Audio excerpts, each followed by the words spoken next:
संत जीव को समझाने के लिए संसार में आते हैं, शिक्षा भला करने की प्रेरणा देना और मालिक से भला मांगना।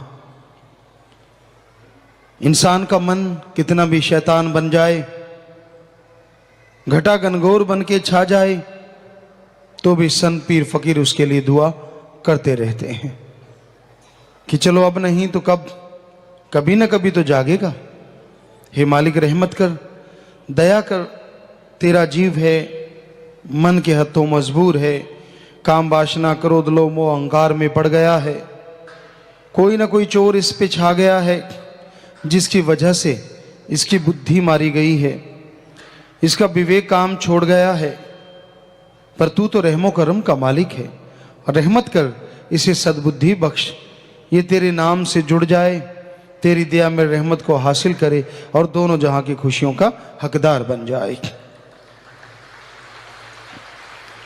तो संतों का काम दुआ करना होता है। वो दुआ करते हैं सबके लिए, मालिक से दुआ मांगते हैं। जो सुन लिया करते हैं, सुन के मान लिया करते हैं, उन पे असर होना शुरू हो जाता है।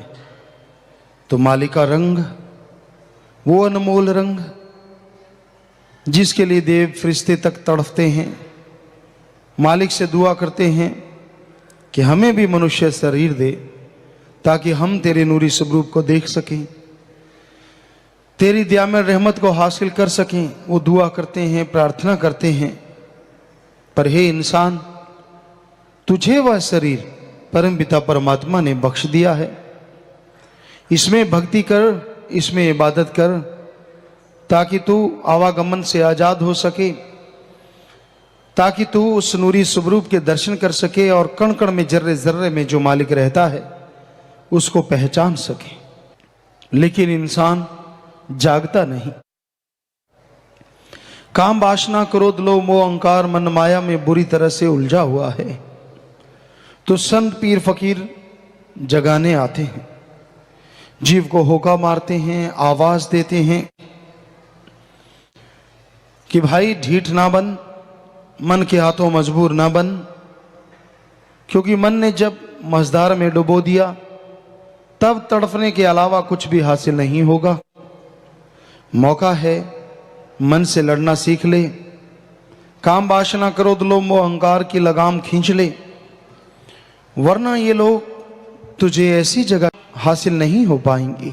बहुत जीव मानते हैं, कोई कोई होते हैं जो नहीं मानते, और उनके अंदर मन का इतना पारा चढ़ा होता है कि वो सोचते हैं संत पीर फकीर उन्हें कुछ कहें या उन्हें कुछ अलग ऐसा कर दें। ऐसा कुछ होता नहीं। संत तो सबके लिए दुआ करते हैं, सबका भला मांगते हैं, किसी को बुरा नहीं कहते, क्योंकि ये टाइम ही ऐसा है। बुरे को भी बुरा कह दो, खाने को आता है, किसी का भी भला कर दो, उल्टा पड़ता है, क्योंकि ये घोर कलयुग है। इसलिए संत सत्संग में तो सबको समझाते रहते हैं, पर ये नहीं है कि किसी अकेले को देख के। कई लोग ऐसा दिखाते हैं कि हम वचन नहीं मानते, हम ये नहीं करते। तो आपके अपने कर्म हैं, इसमें संत क्या कर सकते हैं? ना मानो भाई, मर्जी आपकी, जब भोगोगे तब भी फिर मर्जी आपकी। कोई जरूरी थोड़ा ही ना होता है कि आप पे कोई असर होने वाला है। क्या पता किस पे कब, जिसकी वजह से आपका वो हाल हो जो आप सोचा भी ना हो, क्या पता उसकी न्याय की तलवार कब चल जाए। तो संत किसी से कोई पर्सनल दुश्मनी नहीं रखते। कोई संतों का किसी से बद्दुआ देने का कोई मतलब नहीं होता, लेकिन वो बताते जरूर हैं कि ऐसे कर्म करने से ये फल मिलने वाला है। अब डॉक्टरों के पास जाओगे तो क्या डॉक्टर बताएंगे नहीं कि ये टेबलेट ले लो भाई, करोसिन ले लो, फला ले लो, बुखार उतर जाएगा। काम है बताना, तेरा वहीं कड़ी। संतों का काम बताना है, ये काम करोगे तो उसका रिजल्ट ये आने वाला है, ये करोगे तो ये आने वाला है। अब उसको अगर बद्दुआ समझ लो तो आपकी मर्जी, उसको दुआ समझ लो तो शायद आपकी अच्छी बात है, क्योंकि वो एक दुआ ही होती है जो आपको आगाह करते हैं। माँ बाप बच्चे को रोकते हैं ना, कुएं में मत पड़, ये थोड़ा ना कहते हैं कि कुएं में पड़ जा, रोकते हैं, बेटा इधर मत जा, आग लगी पड़ी है उधर हाथ मत देख, सांप घूम रहा है बेटा उधर मत जा। अब बेटा अगर कहे कि मैं तो जाऊंगा तो डसेगा ही नाग, जलाएगी आग। तो उसी तरह अगर वो बच्चा मान ले तो उसके लिए वो वरदान हो गया। उसी तरह भाई संत तो बताते हैं ऐसे कर्म करोगे तो ये होने वाला है और जरूर होगा, कोई टाल नहीं सकता। आपकी हिंकड़ी, आपकी अकल, आपकी चतुराई धरी धराई रह जाएगी।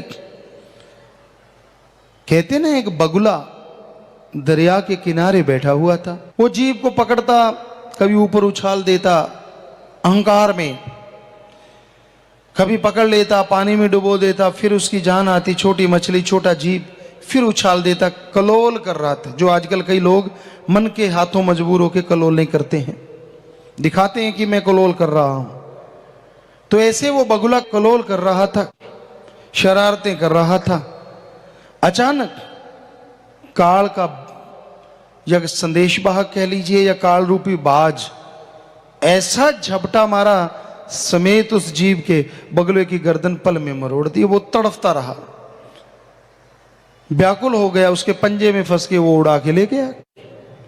तो ऐसे ही अगर बुरे कर्म करते रहोगे, संत सत्संग में आके अपने आप को ये साबित करना चाहोगे कि मैं किसी की मानता नहीं, तो उसका बाज पता नहीं कब आन पड़े। सारी केलें सारी खेलें भूल जाओगे। अरे आप कहते हो मैं ये मैं वो, होश नहीं रहेगी, क्योंकि ये घोर कलयुग है। तो मालिक के समझाने का तरीका भी फिर उसका अपना है। इसलिए हम तो आपको हाथ जोड़ के विनती कर सकते हैं, क्योंकि आप अपनी मर्जी के मालिक हैं, आप किसी के गुलाम थोड़े ना हैं। हाथ जोड़ के विनती कर सकते हैं, बाज आ जाओ, छोड़ दो बुरे कर्म, छोड़ दो मनमते, क्योंकि उसका बाज बड़ा भयानक है। मर्जी आपकी है, बताना हमारा फर्ज है। क्योंकि जो कहा करते थे देख लेंगे देखेंगे फलां होगा, उनका हाल बड़ा बुरा हुआ। तौबा की तो मालिक रहमत करते हैं, इसलिए तौबा करनी ही ना पड़े। क्योंकि सब कुछ गवा के तौबा करी तो क्या करी, तो पहले ही तौबा करो, छोड़ दो बुराइयों को, छोड़ दो बुरे कर्मों को, क्योंकि बुरे कर्मों का फल बुरा जरूर होगा। टाइम लग जाता है, समय लग जाता है, लेकिन भोगना पड़ता है। इसलिए अच्छे नेक कर्म करो, भले कर्म करो, परमार्थ करो, सुमरन करो, मालिक से मालिक को मांगो, और परमार्थ करने वालों का साथ करो, संग करो।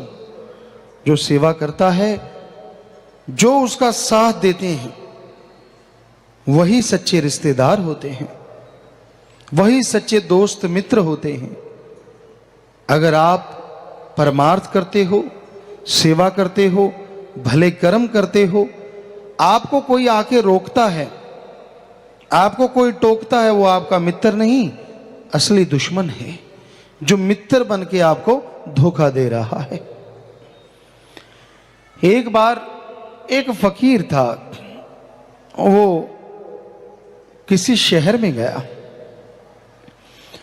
तो पूछने लगा, भाई यहां सबसे ज्यादा धर्मात्मा राम नाम में सबसे आगे वाला कौन है?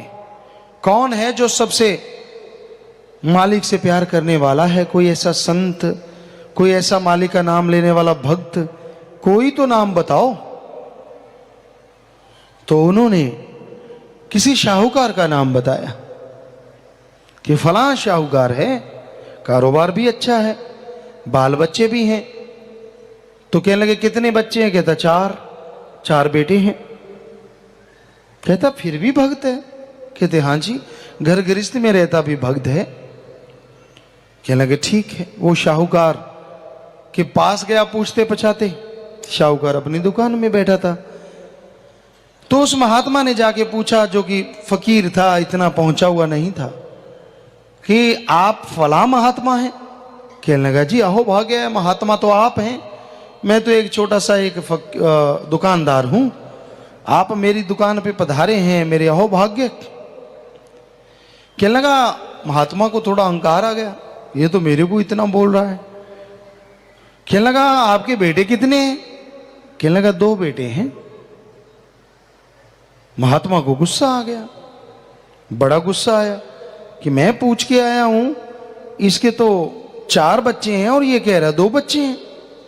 गुस्सा आ गया, कहता तू झूठा है, पाखंडी है, कोई राम नाम लेने वाला नहीं, ये वो जो मुंह में आया बकता गया। क्योंकि आदमी जब अहंकार और मन के घोड़े पे सवार होता है ना, बड़ा अनाप शनाप बोलता है। जब क्रोध आ जाता है, अगला पिछला कुछ भी देखता नहीं, फिर जो मुंह में आ गया दाड़ दाड़ दाड़ दाड़। तो वो शाहूकार चुप बैठा रहा, वो फकीर बोलता रहा। कुछ बोलने के बाद जाने लगा, मैं जा रहा हूं, मुझे कोई मतलब नहीं। कहने लगा बात तो बता, तुझे क्या हो गया? कहने लगा आपके बेटे तो 4। तो वो शाहूकार मुस्कुराया, कहता फकीर बैठ। बैठ गया। कहता बेटे तो मेरे 4 हैं, लेकिन 2 को तो मैं मरा हुआ मानता हूं। कहने लगा क्यों? कहता जब भी राम नाम की बात आती है, अल्लाह मालिक की बात आती है, परमार्थ की बात आती है, वो गाली गलौज करते हैं।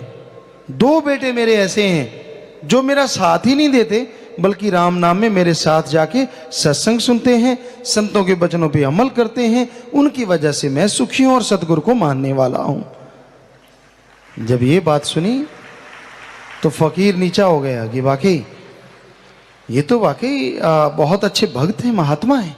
मैं तो ऐसे अहंकार कर रहा था, हकीकत तो यही है। तो यार दोस्त भक्तों, सत्संगत जी वही है। जो भी कोई राम नाम में चलता है, अच्छाई नेकी में चलता है, क्या हुआ है, और वो खुद अपनी आत्मा का रक्षक होता है, आवागमन से आजाद होता है और कुलों का उद्धार कर देता है। जो निंदक बन जाते हैं, जो पाप कर्म करते हैं, कोई भी धर्म ले लो, कोई भी पवित्र ग्रंथ ले लो, उसमें लिखा पड़ा है उनका वो हश्र होता है कहने सुनने से परे। हम किसी का नाम नहीं लेंगे। कोई यहां पे एक सज्जन आए थे, एक परिवार आया था, मालिक से दुआ तो की कि वो ठीक हो जाए, शायद मालिक ने रहमत की हो। तो उसके परिवारों ने आज से 300-400 साल पहले, 500 साल पहले किसी पूर्ण गुरु की निंदा की थी, और उनका हश्र ये हुआ कि उनके लोग आप अब तक देखो 400-500 साल हो चुके। अब तो हो सकता है बेपरवाह जी ने रहमत कर दी हो, कुछ कह नहीं सकते। जितने भी उनके परिवार के लोग होते हैं, चाहे लड़के लड़कियां कोई भी, पागल होते हैं, फिर उनका हाल बीमार होते हैं, मसल डेड होते हैं, और फिर उनकी मौत होती है। आप क्या समझते हैं? आप हेंकड़ी जमाते हैं, ये कर ले मेरा क्या कर लेगा। वो राम है, तेरे जैसे अरबों को बनाने वाला है। अगर तू उसके किसी भक्त की, फकीर की निंदा करता है, फकीर कुछ नहीं करेंगे, उन्होंने तो दुआ करनी है। पर अगर जिसके अहंकार के बूते पे तू उछल कूद रहा है, तो फकीरों का भी कोई खसम है, भक्तों का भी कोई खसम है। वो तो देख रहा है ना कि मेरे बच्चे को, मेरी औलाद को ये बिना वजह इतना कुछ कर रहा है, फिर कुलों का ऐसा बुरा हश्र होता है। और आज के युग में तो हाथों हाथ जीव को पता चलता है कि भाई तूने ऐसा किया और ऐसा हो रहा है। बहुत लोग ऐसे बाद में मुआफ़ी मांगते हैं, बुरा कर्म करके, गुनाह करके पश्चाताप करते हैं, फिर भी बेहतर है कि वो जाग जाते हैं और तौबा कर देते हैं कि मैंने बुराई छोड़ दी, तो उनका मालिक उद्धार जरूर कर देते हैं। वो बख्शनहार भी है। जीव सच्चे दिल से कबूल कर ले, तौबा कर ले, तो उसके सारे पाप कर्म काट भी देता है। पर जो कोड़ किरले की तरह गर्दन अकड़ के रखते हैं ना, मेरा क्या कर लेंगे, मेरा ये मेरा वो, तो भाई फिर पता नहीं होता ट्रैक्टर के पीछे डिस्क है कितने टुकड़े हो जाएं। हम ये नहीं कहते कि हम कोई बद्दुआ दे रहे हैं, हम तो कर्मों का नतीजा, रिजल्ट बता रहे हैं। जैसे कर्म करोगे फल भोगना ही है। ये ना इंतजार करो देखेंगे क्या होगा। क्यों इंतजार कर रहे हो कि ऐसा कुछ हो गया तो फिर आप थोड़े ही ना देखोगे, आपके आसपास वाले देखेंगे। निंदा भली किसी की नाही, मनमुख मुग्ध करन, मुंह काले तिन निंद का नरके घोर पवन। गुरु सहवानों के ये वचन है। हिंदू धर्म में पवित्र रामायण में भी लिखा है कि जो निंदा करता है वो 100 गौ घात करने के से भी बढ़ के महापापी है। तो ये ऐसा पाप है जो 1 सेकंड में कर देता है और सारी उम्र आदमी भोगता रहता है। इसलिए भाई कभी किसी को बुरा ना कहो।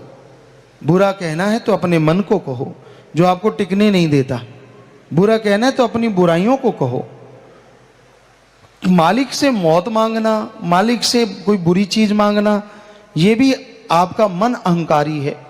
मालिक से जिंदगी मांगो, बेहतर जिंदगी मांग लो। मालिक मुझे ऐसी जिंदगी बख्श दे जिसमें बहार हो, मुझे ऐसी ताकत बख्श दे मन मेरे पांव के नीचे कुचला जाए। ये भी तो मांग सकते हो। ये क्यों मांगते हो कि मौत चाहिए? ये क्यों मांगते हो कि बुरा चीज चाहिए? क्यों, किस लिए?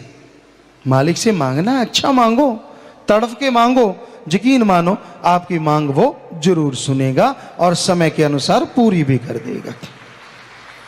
इसलिए कभी नेगेटिव नहीं होना चाहिए, पॉजिटिव। हमेशा मन से लड़ने की प्रेरणा लो, हमेशा आत्मबल के साथ जी के देखो, जरूर नजारे मिलेंगे। अब क्या पता था 2-4 दिन पहले कितनी गर्मी पड़ती थी, अब देखिए बहार बनी हुई है। अब अगर यही मांगते रहते मालिक ऐसी गर्मी से तो उठा ले, मालिक उनको उठा ले, तब बाद में बहार बनी हुई, तो क्यों ना बहार ही मांगी जाए कि मालिक बहार ही दे दे। उठाने को कौन सा तीर मार देगा, वहीं भी तो उल्टा लटका देना है और इतना बुरा हाल होना है कि कहने सुनने से परे। यहां तो कुछ भी नहीं, थोड़ा सा मन हावी होता है और तू चूंचरा करता है, वहां तो तेरी कोई चलेगी नहीं, यहां तो हेंकड़ी मारता है, वहां किसको दिखाएगा? तू सोचेगा मैं किसी को दिखाऊं, कोई देखने वाला नहीं होगा। इतना तड़फेगा, इतना व्याकुल होगा, अरबों खरबों गुना तसीहे होंगे जो कहने सुनने से परे। अच्छा है ऐसा सोचना, कभी आत्महत्या की सोचो ना। आत्मघाती महापापी, उसको कभी कोई खुशी नहीं मिलती। इसलिए मालिक से दुआ मांगो कि मालिक ऐसा कर्म मेरे रास्ते में ना आए तो मुझे रहमत कर, मैं उस पर अमल ना करूं, मेरा वो कर्म कट जाए। सुमरन करो, भक्ति करो, इबादत करो, ताकि उन कर्मों से बच सको। तो भाई संतों का काम तो समझाना है, वो तो जीवों को समझाते रहते हैं। सुन के जो अमल कमाते हैं, खुशियां हासिल वही कर पाते हैं। मालिक के राह पे चलना, मालिक की भक्ति इबादत करते जो कुर्बान हो जाते हैं, उनका तो कहना ही क्या। इस रास्ते पे चलना कोई आसान काम नहीं है। भाग्यशाली जीव होते हैं जिन रास्तों पे चल के मालिक से ओढ़ निभाते हैं। तो भाई अपने अहंकार को लगाम दो, कहीं ऐसा ना हो कि आप वैसे ही रहो और आपके वो प्यारे जिनसे आप बेइंतहा मोहब्बत करते हैं आपका साथ छोड़ दें, या कुछ ऐसा हो जिससे आपको वो तकलीफ हो, कोई ऐसा कर्म आप पे पड़े कि आप लाचार हो जाओ, अपंग हो जाओ और वो हश्र हो जो कभी आपने कल्पना भी ना की हो। तो ऐसा कर्म मालिक लाए ना किसी पे, यही मालिक से दुआ है। लेकिन आप पाप कर्म ना करो, बुरे कर्म ना करो। सत्संग में अगर कोई चल के आता है तो दीनता धारण करो। यहां बहुत लोग आते हैं अहंकार में डूबे हुए, तरह तरह के ख्याल, जिनको नहीं पता उनका तो ये होता है, पर जिसको पता है, हाथ में दीपक कुएं पड़े, पता है कि ऐसा नहीं करना चाहिए, जानबूझ के करेगा तो भरेगा। भाई फिर रोका कैसे जा सकता है?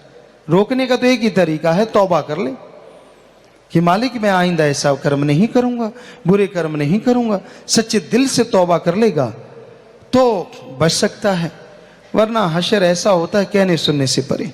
सो आपसे प्रार्थना है, बुरे कर्म छोड़ दो, बुरी सोच छोड़ दो, ना करो ऐसा। क्या मिलता है ऐसा करने से? मांगना है तो मालिक से मालिक को मांगो, मांगना है तो परम शांति मांगो, मांगना है तो परम मुक्ति मांगो। जीते जी आवागम गम दुख दर्द चिंता रोगों से मुक्ति और मरने के बाद आवागमन से मुक्ति। और मांगना है तो मालिक का नूरी स्वरूप मांगो जो आपको हर तरह की लज्जत अरबों खरबों गुना बढ़ के देगा और परमानेंटली देगा, टेम्परेरी नहीं देगा। तो ऐसी चीज मांगो भाई। हमारा तो हाथ जोड़ के आपसे प्रार्थना है, आगे आपकी मर्जी है, कुछ भी आपकी इच्छा के स्वामी हैं, हमने क्या लेना है दखलंदाजी देके आपकी किसी चीज में, छोड़ दी है। सत्संग में बोलेंगे जो बोलना है, समय समय का खेल होता है। कोई समय ऐसा भी होता है संत पीर फकीर हर तरीके से अपने सेवक को समझाते हैं, जीव को समझाते हैं, और कोई टाइम ऐसा कलयुग आता है, घोर भयानक समय, जब जीव को अहंकार घेर लेता है, तो फकीर फिर उस बात तो समझाते हैं लेकिन वो शरेआम सबको समझाते रहते हैं। जिसके पल्ले पड़ जाए, जो सुन के मान ले, बेड़ा पार, ना माने भाई कर्मों का बोझ अपने आप उठाता रहता है। तो आप माना करो, यही विनती है। राम का नाम जपा करो, राम नाम जपने से बीमारियां कट जाएंगी, आपके रोग दूर हो जाएंगे, आप नशों से मुक्त हो जाएंगे, आप टेंशन से आजाद हो जाएंगे, आपके जीवन में बहार छा जाएगी और खुशियों से आप माला माल हो जाएंगे। सच हमेशा कड़वा होता है।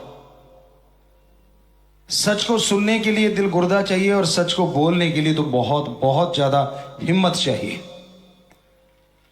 खास करके जब बुराई का युग हो, जब आप इस बुराई के युग में जी रहे हों, तो सच की राह पे चलना अपने आप में बड़ा मुश्किल है। बुराई का ऐसा टाइम है, बुराई का ऐसा समय है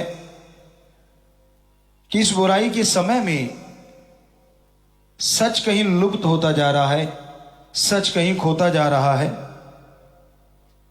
तो सच बोलना, सच पे चलना और सच को हजम करना अपने आप में बहुत बड़ी चुनौती है।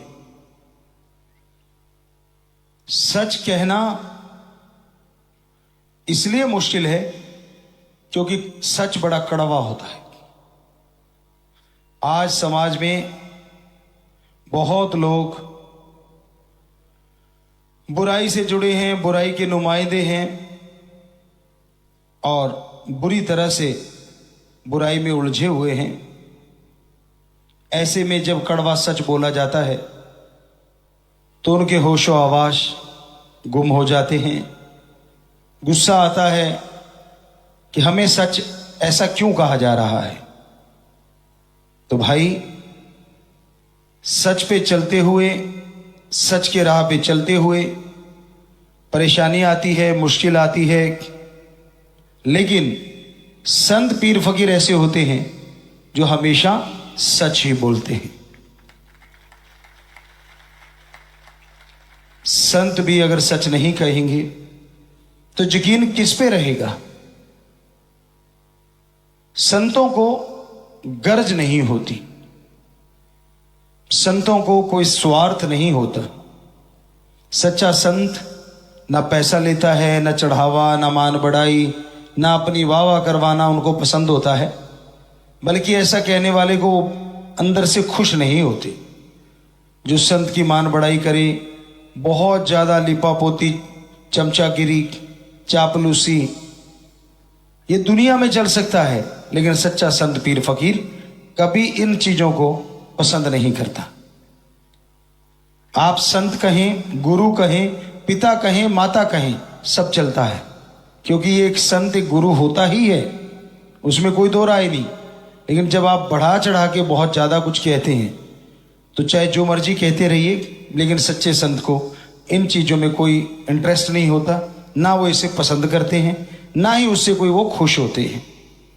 चापलूसी करने से, ऐसी बातें बोलने से दुनिया में इंसान खुश हो सकता है, लेकिन सच्चा संत पीर फकीर तो ये कहता है कि सबसे बड़ा, सबसे खुशियां देने वाला अगर कोई है तो ओम हरि अल्लाह वाहिगुरु और राम है। वो मालिक ऐसा है, वो दाता ऐसा है जो सब कुछ देता है। संत तो एक सेवादार होते हैं, एक चौकीदार होते हैं। उनका मकसद समाज को जगाना होता है, उनका मकसद समाज में बदलाव लाना होता है। जैसे आज का दौर है, नशे का बोलबाला है, बुराइयों का बोलबाला है, स्वार्थीपन, गर्जीपन बढ़ता जा रहा है। सच्ची बातें कड़वी होती हैं, पर आप निगाह मार के देखोगे समाज में ये बातें आज आम हो रही हैं। झूठ बोलने वालों को, गलत बोलने वालों को कोई टोकता रोकता नहीं, लेकिन सच कहने वाले को हर इंसान, खास करके वो इंसान जो झूठ से जुड़ा है, जिनकी झूठ की दुकान होती है, वो जरूर तिल मिला जाता है और वो सच को रोकने के लिए झूठी झूठी बातें करने लगते हैं या फैलाने लगते हैं। तो संतों का मकसद ओम हरि अल्लाह वाहिगुरु राम की बड़ाई करना होता है, उससे समाज को जोड़ना होता है। उसी से वो कहते हैं कि आप जैसे जैसे भक्ति करोगे वैसे वैसे परम पिता परमात्मा की वो तंदुरुस्ती, ताजगी आपके अंदर आएगी, चेहरे पे खुशियां आएंगी, और आप अंदर बाहर से पाक पवित्र बनते चले जाओगे, खुशियों से लवरेज होते जाओगे। संतों को कभी किसी से कोई बैर विरोध नहीं होता। संत सबका भला मांगते हैं।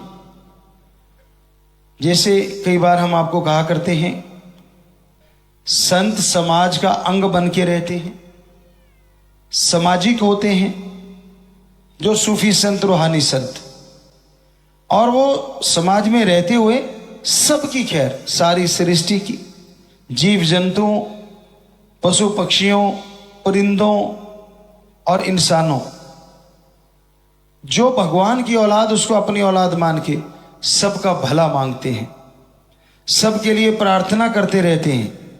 संत रहें समाज में और सबकी मांगे खैर, सबों से हमारी दोस्ती, नहीं किसी से बैर।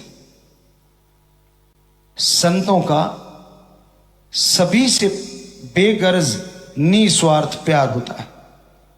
बैर विरोध किसी से नहीं होता। क्यों? जो भगवान की औलाद को प्यार करेगा, जो भगवान को प्यार करेगा, वो भगवान की औलाद से नफरत कैसे कर सकता है? इसलिए वो सबके लिए दामन फैला के अंत्यकरण से भला मांगते हैं कि हे परमपिता परमात्मा, सबका भला करना, सबको सुख मिले, सबको खुशियां मिले। तो संत इस तरह से सबके लिए वचन करते रहते हैं। वो कभी किसी का बुरा सोचते ही नहीं, करना तो बहुत दूर की बात। सभी धर्मों का सत्कार करना, ऊंच नीच के भेदभाव को मिटाना, नशाखोरी, मांसाहार और जिससे आदमी का आने वाले समय में नुकसान हो, उन बातों से रोकने के लिए दिन रात संत लगे रहते हैं। दिन रात संत चर्चा करते रहते हैं। तो भाई, अब सच बोलना, अब सुनना भी मुश्किल हो जाता है। जब सच्ची बात आती है तो आदमी या तो अननॉर्मल हो जाता है, वो अपने आप को या तो ऐसे ओवर कॉन्फिडेंस में दिखाएगा कि नहीं मैं तो सही हूं, मेरे पे को थोड़ा ही ना कहा जा रहा है, या घबराहट या परेशानी, या उसके दिलो दिमाग में छुपा हुआ चोर उस साफ पता बता देता है कि ये बंदा झूठ का पुजारी है, इसका दिखावा कुछ और है, ये करता कुछ और है, दिखता कुछ और है और असलियत में है कुछ और। जो दिलो दिमाग के सच्चे होते हैं, जिनके दिलो दिमाग में जो बात होती है वही उनकी जुबान पे होती है, और ये बहुत कम लोग ऐसे होते हैं आज के दौर में। आज के दौर में तो जुबान पे कुछ और है, अंदर कुछ और है, दिखता कुछ और करता कुछ और है। ये बढ़ता जा रहा है समाज में।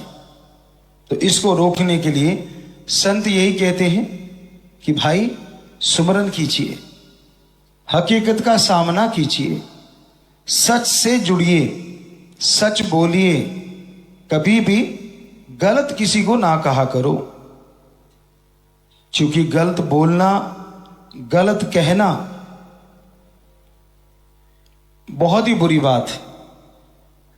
क्योंकि किसी को गलत कहते हो, उंगली एक दूसरे की तरफ करते हो, 3 उंगलियां आपके खुद की तरफ हो जाती हैं। कि भाई दूसरे को बुरा कहने से पहले खुद अपने बारे में सोच के देख। दुनिया क्या कहती उसकी तरफ ध्यान ना दो। जब से दुनिया साजी है, इतिहास पढ़ के देखो, धर्म पढ़ के देखो, इस दुनिया ने कभी किसी को नहीं छोड़ा। चाहे वो अवतार आ गया, चाहे आम इंसान हो, संत पीर फकीर हो, ये समाज की रीत सी बनी हुई है।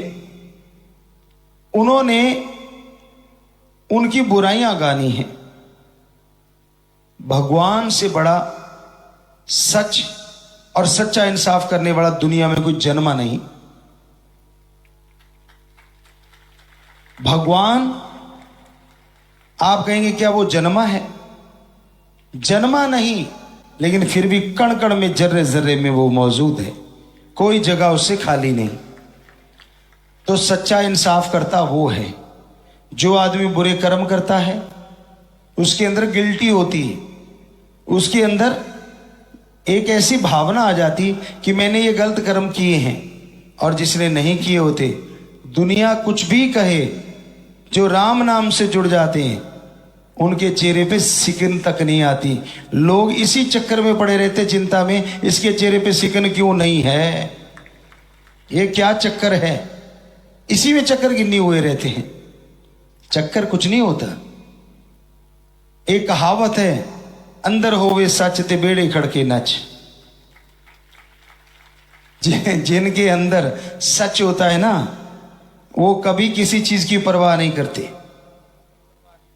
तो कहने का मतलब, जो सच के राह पे चल पड़ते हैं, जो ओम हरि अल्लाह वाहिगुरु के साथ जुड़ जाते हैं, वो इतने दृढ़ यकीन वाले बन जाते हैं कि उनके अंदर किसी भी चिंता, टेंशन, परेशानी के लिए कोई जगह नहीं होती। किसी के कोई इल्जाम, किसी के फालतू की बातें करने से उसे कोई फर्क नहीं पड़ता। वो राम नाम के रास्ते पे चलता था, चलता है और चलता ही रहता है। सबका भला करना उसका जिंदगी का मकसद हो जाता है। सच्चे रूहानी संत सबका भला करते हैं। सच्चे संत के जो सच्चे मुरीद होते हैं, शिष्य होते हैं, उनको भी और दीनता, नम्रता धारण करनी चाहिए। तो कभी भी आप धर्म को मानने वालों, सभी धर्म को मानने वालों, अपने अपने धर्म को पढ़ के देखना। सारे धर्मों में लिखा है, दीनता, नम्रता धारण करो, प्यार मीठे शब्दों से बोलो, कभी किसी का दिल ना दुखाओ, पर निंदा ना करो, कभी किसी को गलत ना बोलो। दूसरों को गलत कहने वालों, कभी सोचा है कि आपने क्या कभी कोई गलत काम नहीं किया? किया है। आप पर्दा रख लोगे दुनिया से, पर उस राम से, ओम हरि अल्लाह मालिक से पर्दा कैसे रख पाओगे? तो इसलिए कभी किसी को बुरा नहीं कहना चाहिए, कभी किसी को गलत नहीं बोलना चाहिए, कभी किसी के लिए टोंट ना कसो, कभी किसी का दिल ना दुखाओ। जितना हो सके राम का नाम जपो, समाज की सेवा करो, सृष्टि की सेवा करो। तो ये सब राम, ओम हरि अल्लाह वाहिगुरु की औलाद है। उसकी सेवा करोगे तो भगवान अंदर बाहर से कोई कमी नहीं छोड़ेंगे।